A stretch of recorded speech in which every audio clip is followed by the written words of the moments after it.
Period চলাকালীন সময়ে ঠান্ডা পানি, কোমল পানি এবং নারকেলের খাবার খাবেন না। তো এই সময় মাথায় শ্যাম্পু ব্যবহার করবেন না, কারণ পিরিয়ডের সময় চুলের গোড়া আলগা হয়, ফলে লোম খুব উন্মুক্ত হয়ে পড়ে। শ্যাম্পু ব্যবহার এই সময় অত্যন্ত ঝুঁকিপূর্ণ এবং দীর্ঘস্থায়ী মাথা ব্যথার কারণও হতে পারে। তো এই সময় শসা খাবেন না, কারণ শসার মধ্যে থাকা রস পিরিয়ডের রক্ত। আসসালামু আলাইকুম রহমতুল্লাহি ওয়াবারাকাতুহু।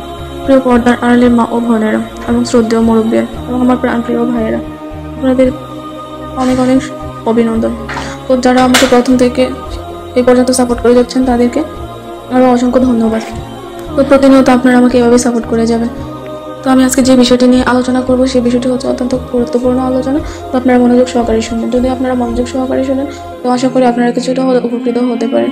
তো আপনাদের কাছে একটাই অনুরোধ যে আমার এই আলোচনাগুলো আপনারা না টেনে পুরো ভিডিওটি মনোযোগ সহকারে শুনবেন। তো আজকের আলোচনাটি হচ্ছে পিরিয়ড চলাকালীন সময় যে বিষয়গুলো মেনে চলা উচিত।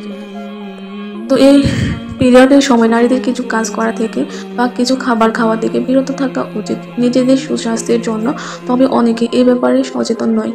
তো গ্রামের মানুষগুলো পরিবারের কাছ থেকে যে পিরিয়ড সম্পর্কে জ্ঞান লাভ করেছে তা বিজ্ঞানী এবং ডাক্তারদের তত্ত্বের মাঝে অনেক অমিল পাওয়া গেছে। তাই একটা মেয়ের বয়স যখন 12 থেকে 13 বছর তার পিরিয়ড শুরু হয়, তো বয়স 52 বা তার কাছাকাছি বয়সে গিয়ে মাসিক পিরিয়ড পুরোপুরি বন্ধ হয়ে যায়। তো ডাক্তাররা যেটাকে বলে সেটা হলো, যদি পুরো 1 বছর পিরিয়ড বন্ধ থাকে তখন আমরা বলি সেটাকে মেনোপজ। তো গেছে তো মেনোপজের আগে সময়টাকে তার কিছু শারীরিক পরিবর্তন দেখা দেয়। এই কারণে পিরিয়ডের সময় নারীদের বাড়তি সচেতনতা প্রয়োজন।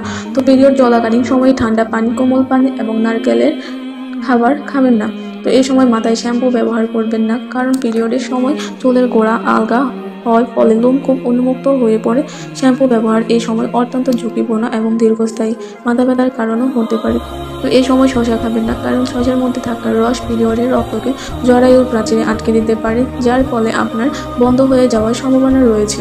তো এছাড়া লক্ষ্য রাখবেন পিরিয়ডের সময় যেন শরীরের শক্ত কিছুর আঘাত না লাগে, বিশেষত পেটে। পিরিয়ডের সময়টায় জরায়ু খুব নাজুক থাকে, ফলে অল্প আঘাতে মারাত্মক ক্ষতিগ্রস্ত হতে পারে, যার ফলে পরবর্তীতে জরায়ু ক্যান্সার বা জরায়ুতে ঘা কিংবা বন্ধ্যাত্বের ঝুঁকি থাকে। গবেষণায় দেখা গিয়েছে পিরিয়ডের চলাকালীন সময়ে ঠান্ডা পানি পান করার ফলে পিরিয়ডের রক্ত বের না হয়ে জরায়ুর প্রাচীরে জমাট বাঁধছে, ফলে পরবর্তীতে 5 থেকে 10 বছরের মধ্যে জরায়ু টিউমার বা ক্যান্সারের আকার ধারণ করতে পারে।